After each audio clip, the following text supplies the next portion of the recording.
Hello viewers, Jane Vanderstel here, international musical therapist, interpretive dancer and hygiene practitioner, and welcome to episode 2 of the Corona vlog with Vanderstel.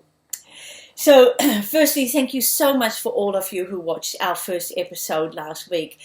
We had so many lovely responses on the Facebooks and things like that, lovely comments, like this one from Belinda. Psychic powers and interpretive dance, ROFL, go lick a bus, you moronic shyster. Oh, thank you so much, Belinda. I looked at her. She seems like a lovely lady. I looked at her profile pic on Facebook, and she's got a picture of her with a lovely butchie on her shoulder. It was really nice. I'm not up with the millennial speak, Belinda, so I'm not exactly sure what that means, but go lick a bus yourself. But only, of course, once the coronavirus is finished, because the virus hangs around a lot on metal surfaces. So in episode 1, we covered a lot about, the weddings and things like that. And I suggested the idea that possibly, maybe, if you wanted to have a wedding with more than 5 people, that you just go to Chadstone shopping centre and do it there. But I had absolutely no idea how far my reach would go this week. Because I read in the paper that Kmart in Chadstone had to shut down, and they didn't actually say it, but I think it was because people were going there and gathering and having weddings. So I do have to be careful about what I say in these vlogs. So this week, the internet, as you know, has been filled with celebrities urging people, making videos to urge people to stay home, doing live streaming concerts, and basically just ruining their brand. Look, call me old-fashioned, but there's something I like about it. It's something lovely about the whole smoke and mirrors, of celebrity. Having the Wizard of Oz behind the curtain. But this week, a lot of celebrities have just pulled that curtain back, and it's been a little bit shocking what we have seen. Like, for example, we learned that Nicole Kidman can't dance. And I learned this from watching Keith Urban live streaming his concerts from his warehouse, and seeing Nicole, in the front dancing around like a groupie, except it wasn't dancing. It was more like, it looked a bit like a praying mantis who'd had about 3 cups of coffee. It was disappointing, and I couldn't help thinking, where are your kids? While I was watching. Then there was, of course, that very weird video of the action hero Arnold Schwarzenegger sitting in his kitchen feeding a carrot to 2 miniature ponies. I mean, that was so confusing. It was like some Russian sex fetish website had emailed him and said, Arnie will give you 10,000 rubles if you would just film yourself, feeding a carrot to a miniature pony. And Arnie had emailed back, I'll do it to 2 ponies. Oh, I can't get that one out of my mind, actually. But the very worst one was Madonna. Singing to the tune, if you could even call it that, of her own song, Vogue, and revealing her incredible ability with satire by replacing the words, come on, Vogue, let your body move to the music, replacing it with, come on, go. Except she didn't even get that bit right, actually. Once she said, come on, Vogue, go, and they didn't even film it again. Presumably that was the best take that they got. And then she followed that up by singing, let's go eat some fried fish, 'cause there's no pasta. I mean, it didn't even fit in the rhythm, and it didn't rhyme.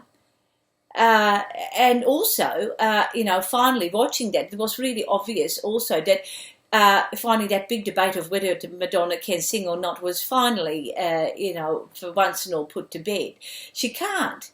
because it was her own song and she couldn't even get the notes right. There was no relationship between any of them. It was like, come on, Vogue, Vogue. I mean, it was just awful, you know. But funnily enough, you know, what lingered with me after watching it was actually who drew on her eyebrows and why do they hate her so much? Anyway, like I've said, you know, without the makeup and the lighting and the auto-tune, celebrities, guys, they are just really just like you. Very average.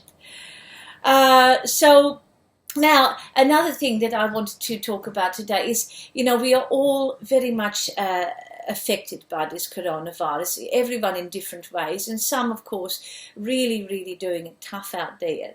But one group that I can't believe has had no attention from the government support and also nothing in the media about them, and they're really going to be doing it tough in a couple of weeks' time, these guys. And that is all of those women out there in the world who have got false nails. I mean, that stuff, you can't take that off at home. You need to go to a nail salon and regularly. You know, and I just want to warn everyone out there, it is going to get ugly in the weeks to come because we are going to see women everywhere in the world with very long, chipped talons, you know, with little soft virgin nail beds at the bottom of it, and it is going to look gross. And not to mention also the eyebrows that are going to grow out and the hairy legs and vaginas that people will not be able to get waxed. So we have to prepare for that. You know, and really support those people and be kind if we see them.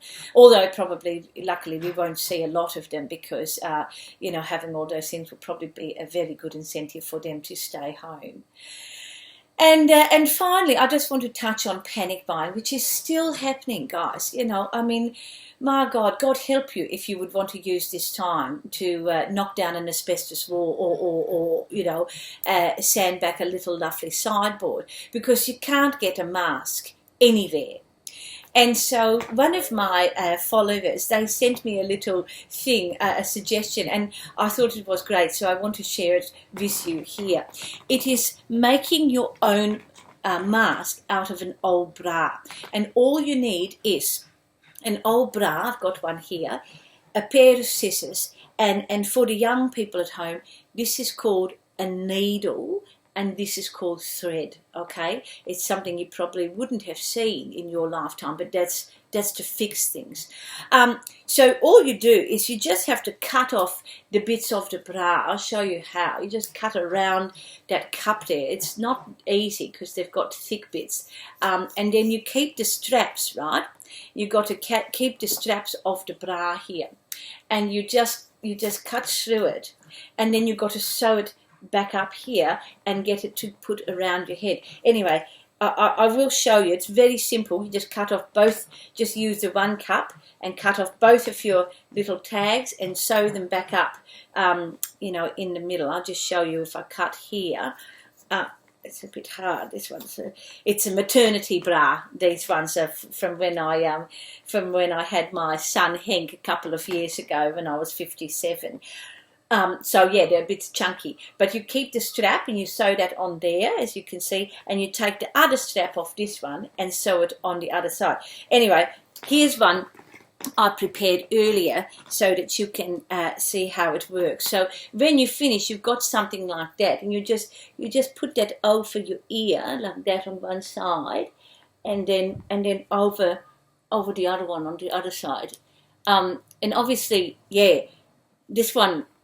Well, you know, this one is a little bit big, as you can see. It's probably covering a little bit too much because it is, yeah, I've always been a busty lady, you know, and this is probably actually about a size double F, I think.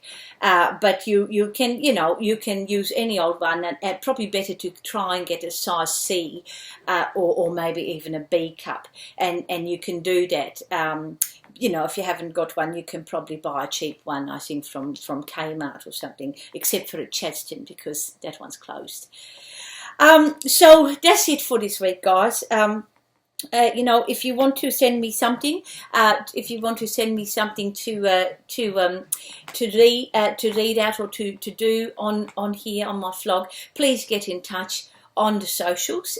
You can find me at Jan van der Stoel. So be safe, be kind, and stay at home. And if you like this video, please share it like hand sanitizer.